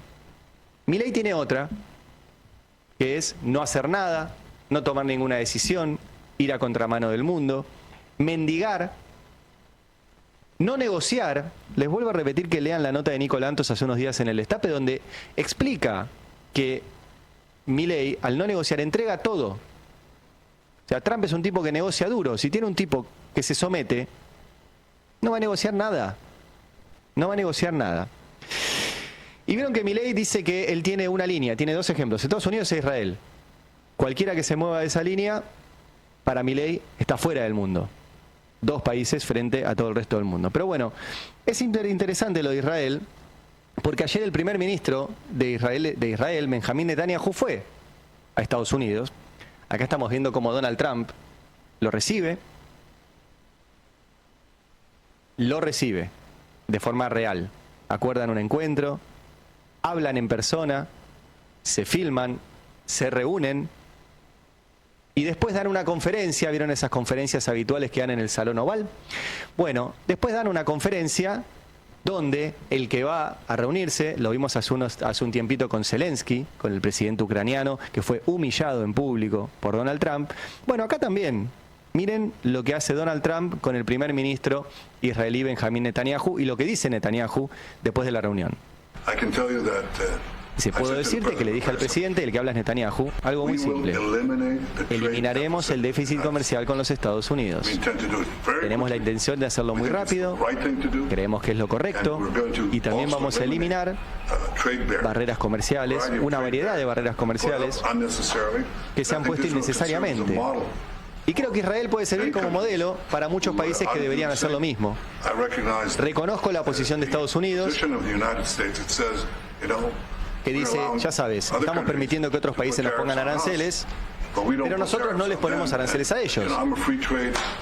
Yo soy un defensor del libre comercio y el libre comercio tiene que ser justo, y creo que esa es básicamente la posición que ha planteado el señor presidente, le dice a Trump. Vamos a eliminar los aranceles rápidamente. Es notable el nivel de sumisión y de sometimiento de Israel, del primer ministro de Israel, con Donald Trump, en la misma línea que la de Milei. Milei fue a Estados Unidos el otro día, repito, a una fiestita en la cual esperaba cruzarse con Trump, no se lo encontró, pero dijo en esa fiestita, yo voy a adecuar mi legislación a lo que pide Estados Unidos. ¿Qué dijo recién Benjamín Netanyahu, el primer ministro israelí? Yo voy a adecuar mis aranceles a lo que dice Estados Unidos. O sea, es la misma línea, con una sutil diferencia. Benjamín Netanyahu viajó a Estados Unidos, fue recibido por Donald Trump, tuvo una reunión con Donald Trump, tuvo una foto con Donald Trump y tuvo una conferencia de prensa con Donald Trump. Milei no tuvo nada de eso. Nada de eso. Y quiero aprovechar la visita de Benjamín Netanyahu a Estados Unidos para hacer un breve paréntesis, porque Benjamín Netanyahu tiene un pedido de captura de la Corte Penal Internacional. Entren a la web de la Corte Penal Internacional y acá está, se los estoy mostrando. Benjamín Netanyahu, nacido el 21 de octubre del 49, primer ministro de Israel. ¿Sí? Pedido de arresto del 21 de noviembre del 2024. ¿De qué lo acusan? Cargos, ahí dice. Está responsable de crímenes de guerra. Crímenes de guerra. Por atacar directa e intencionalmente a población civil. Por cometer crímenes contra la humanidad.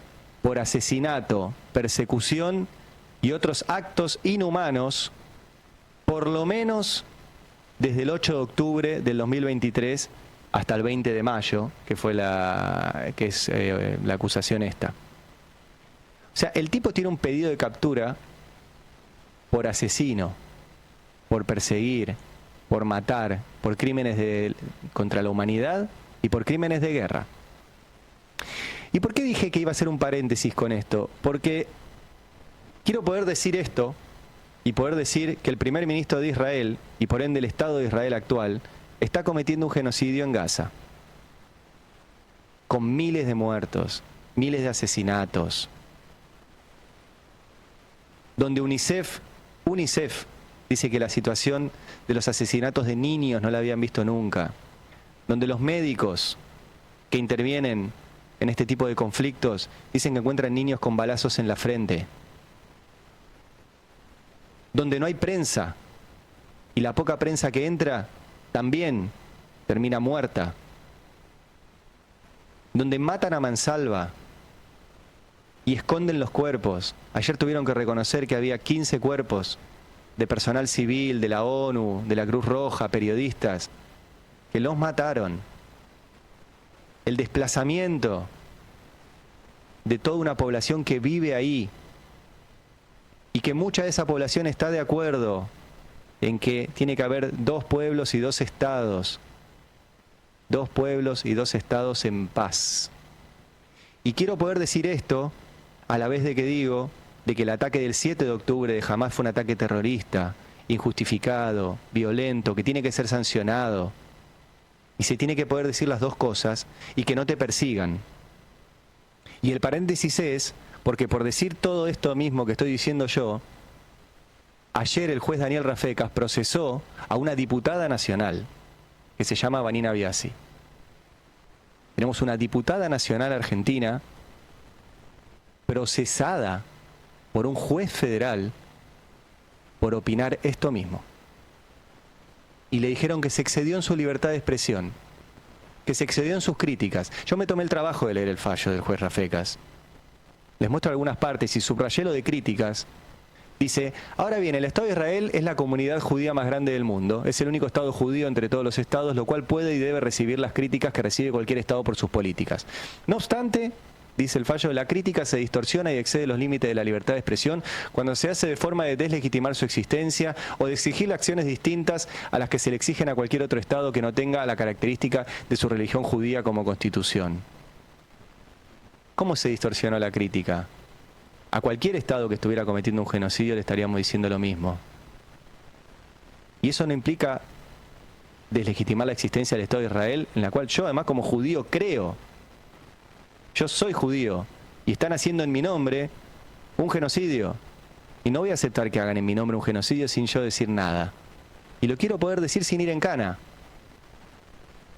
El fallo tiene varios fragmentos como este.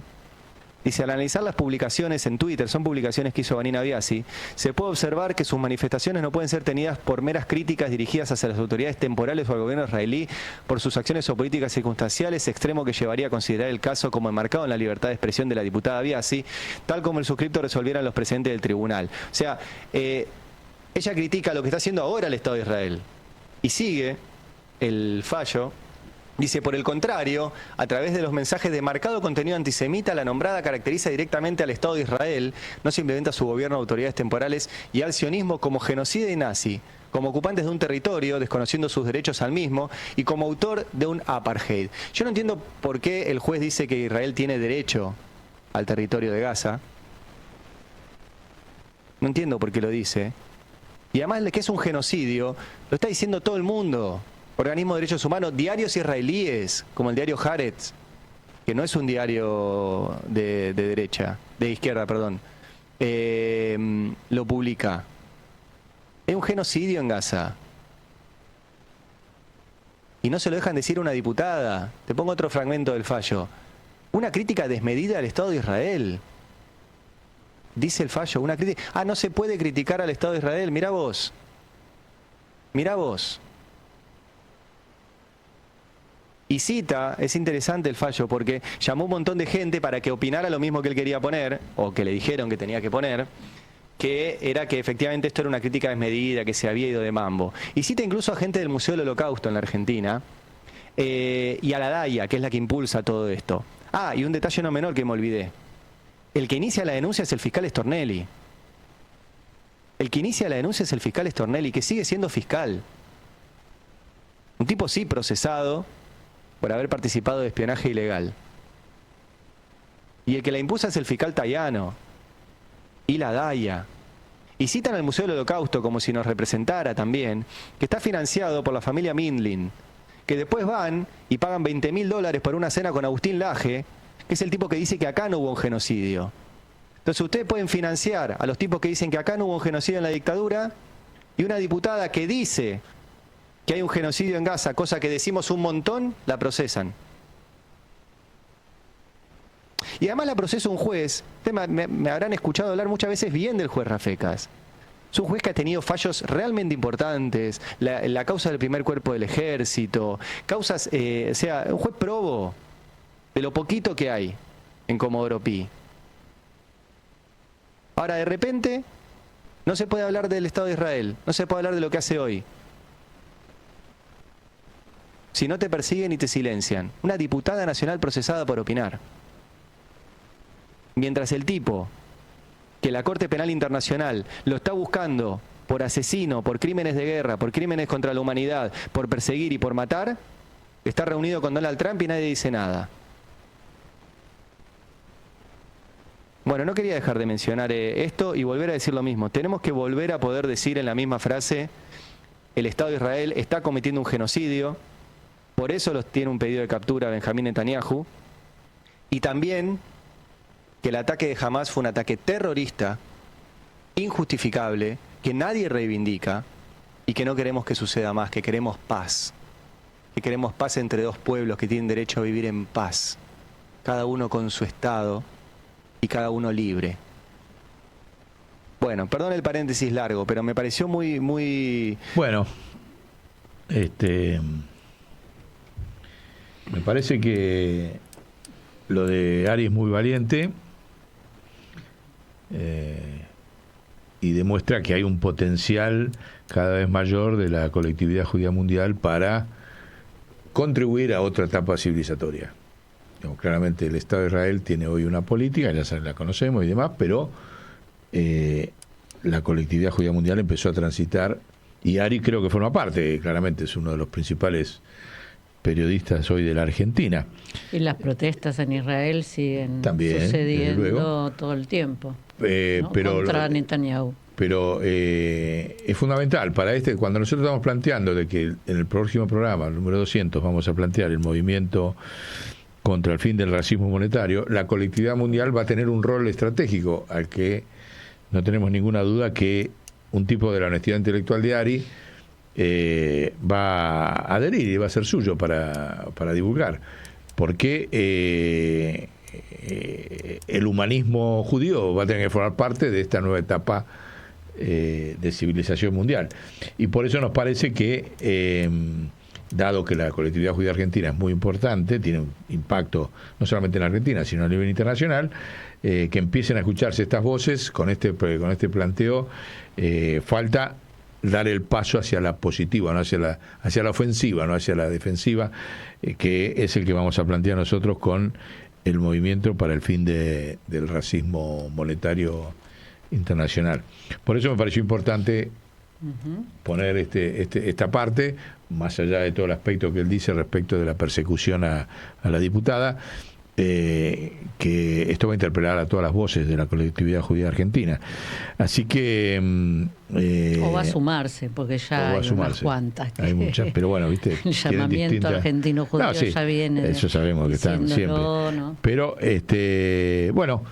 Así que este es un poco el panorama que tenemos de esto que viene vertiginoso, muchachos. Viene vertiginoso. Yo lo decía, y con esto termino de mi parte. La Argentina entra con la nueva situación mundial en una crisis de balanza de pagos permanente y default de deuda externa permanente, porque no solamente se le caen todos los mecanismos fantasiosos que tenía Vaca Muerta, minería, el campo, la industria, ni hablar, sino que aparte se va a producir otro fenómeno. Producto de las aranceles en Estados Unidos, va a haber una suba inflacionaria. Por eso estamos diciendo de que el sistema sobrevive en inflación, en deflación no sobrevive. Ni imperio ni ningún país capitalista sobrevive en deflación. En inflación sí. Atrás de eso viene la suba de la tasa de interés. Por lo tanto, los intereses de la deuda externa argentina van a subir. Entonces, la combinación de un déficit comercial cada vez mayor por sustitución de producción nacional, por importaciones, porque las exportaciones cada vez van a valer menos, más la suba de la tasa de interés, llevan a Argentina... Más hambre. Sí, ninguna duda. Pero a su vez te quiere decir una inestabilidad permanente, sin antecedentes en el sector externo, que después se mete adentro y termina, como vos decís, en hambre, ¿entienden? Porque la suba de la tasa de interés se viene, ya se está produciendo, y es internacional, porque por un montón de factores. Y por eso decimos que los tiempos van a ser vertiginosos, y la presidencia colectiva hay que empezar a construirla ya. Y ese fue el sentido de este programa. Sí, ¿no? que la formación sea en la acción también, ¿no? Claro. Que formación, digamos, para después actuar no vamos a tener tiempo. No. Mientras actuamos hay que formarnos. Bueno, pero en esa acción, fíjate, ya encontramos un presidente del Banco Central que no teníamos hace un tiempito. Sí. Bueno, ¿quién va a decir que no? Hace un mes atrás no lo teníamos. ¿Quién va a decir que no a un tipo que no endeudó su provincia, que tiene un consenso de todos los gobernadores, porque ¿quién le puede decir algo a Gildo? Tiene 74 años, experiencia, no tiene ninguna ambición personal de ser presidente de la Argentina, no la tiene, dicho explícitamente por Alejandro. Creció el empleo, se ocupó de la salud, de la educación. Pero se sienta en el corazón del poder. Ojo, es una iniciativa nuestra, no es que lo hayamos hablado con Gildo. Sí. Pero vamos hacia eso. Es un buen ejemplo. ¿No? Vamos hacia eso. Así que estamos muy contentos porque, como decís, la acción y se va construyendo. Fíjate cómo salió. Salió porque me invitaron el 2 de abril. Alejandro hizo esto desde allá, que yo ni sabía. Le digo, sí, yo voy. Me hice un encuentro de patriotas de homenaje a las Malvinas. Voy, queda a cuadra de casa, ¿cómo no voy a ir? No sabía que iba realmente. No sabía si iba a hablar, si te llaman, hablas y decís, y aparte te encontrás con la sorpresa de que hay gente que quiere escuchar. Sí, también. Y que está planteando lo mismo de la cuestión colectiva. Sí. Y dice, el tipo no figura a ningún lado, no da reportaje, deja que TN, todos los medios coloniales digan cualquier cosa, no les contesta, le responde con la acción, con el silencio. Claro. ¿No? Bueno, qué mejor que esas características para hacer la presidencia colectiva del Banco Central, ¿no? Así que, bueno, en eso estamos. Muy bien. Bueno. No se pierdan el 200. El 200 se viene. No se pierdan el 200. Así que ya saben, nosotros tenemos 3 patas de acción. Presidencia colectiva, los 28 decretos para hacer la presidencia colectiva, y a nivel internacional el movimiento contra el fin del racismo monetario. Por el fin del racismo. Por el fin del racismo monetario, que le agradecemos tremendamente al compañero Trump. La mano que nos dio. La mano que nos dio. Que el otro día, no lo tengo por acá, pero el José Fernández Díaz, en la contratapa del diario La Nación, les digo que es el periodista que hay que leer todos los... El único periodista lúcido del diario La Nación es Fernández Díaz, que me enteré que tiene su historia también ahí. De tu club. Viene, Sonia. ¿Yo? No sé a qué te referís. De los astronautas, de los hippies, de todos esos clubes. ¿Sí? Sí, pero él ahí dijo, tiene una frase, la voy a buscar acá, creo que te la mandé ahí.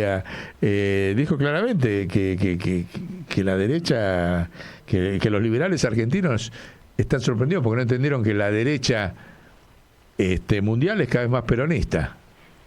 ¿Así lo dijo? Así lo escribió en la contratapa de La Nación. Y se lo dejaron escribir. Y se lo dejaron pasar. Sí, se está peronizando. Lo dijo así. Dice, recién no saben qué hacer. Y lo contrapuso con Venegas Lynch y con otros personajes. No sé si lo encontraste ahí. Pero a ver si lo encuentro. Lo lees. Pero lo dice así, sin ninguna vuelta, y hay que leerlo todos los domingos, se los aconsejo, porque es el más sutil. Obviamente fue el que dijo, ¿se acuerdan? Que la pobreza intelectual de la oposición, que sí, no se anima a hablar de revolución. Sí. Y ahora este domingo definió que es más, creo que ahora lo voy a encontrar, porque la verdad, acá está, a ver. No, acá no está. Dijo que Trump es ultraperonista, no peronista. Diario La Nación. Acá está, miren. Acá está. El sensacionalismo del león y las tormentas perfectas. Ahí está la nota que la encontró la producción. Y dice, los liberales de a pie van comprendiendo demasiado tarde y con horror, acaso lo más obvio, que la nueva derecha internacional es populista y que no cree en el liberalismo. Se dan cuenta, ¿no? Que estamos... Después, ahora vamos a leer la parte donde habla de Perón, pero acá le da una cuestión conceptual. Dice, los liberales de a pie, que son todos los boludos que votaron a Milei y que lo acompañan, van comprendiendo demasiado tarde y con horror, acaso lo más obvio, que la nueva derecha internacional es populista y que no cree en el liberalismo. ¿En qué queremos? Entonces, ¿quién cree en el liberalismo? Nosotros somos el único pelotudo presidente del mundo que cree en algo que no cree nadie en el mundo. Y acá dice, deberán rezar, eso sí, para que Donald Trump, convertido en un furibundo mega peronista, furibundo mega peronista, no es el choque justo, no les choque justo el carro triunfal en su agresiva fase de liberación nacional que ha puesto en marcha. ¿Vieron que habló de liberación nacional? Y que el prócer del León, Alberto Venegas Lichijo, ese liberal que es un primate total, ya repudió el ideal de vivir con lo nuestro, qué sé yo. Pero así define el principal columnista de La Nación a Trump. Dice, convertido en un furibundo mega peronista. Bueno, con esa alegría me despido hasta el próximo programa. Muy bien. Número 200. El número 200. Nos veremos entonces. Nos veremos en el 200. ¿Qué pasó? ¿Qué pasó? Ah, porque de ahí hay problemas. El Enterprise tenía un problema de abastecimiento. Ya está, listo. De energía. ¿Qué pasó? Se cayó el sistema, sistema. Sí. Bueno, acá estamos todavía. Chau. Bueno, chau. Hasta luego. Comienzo de espacio publicitario.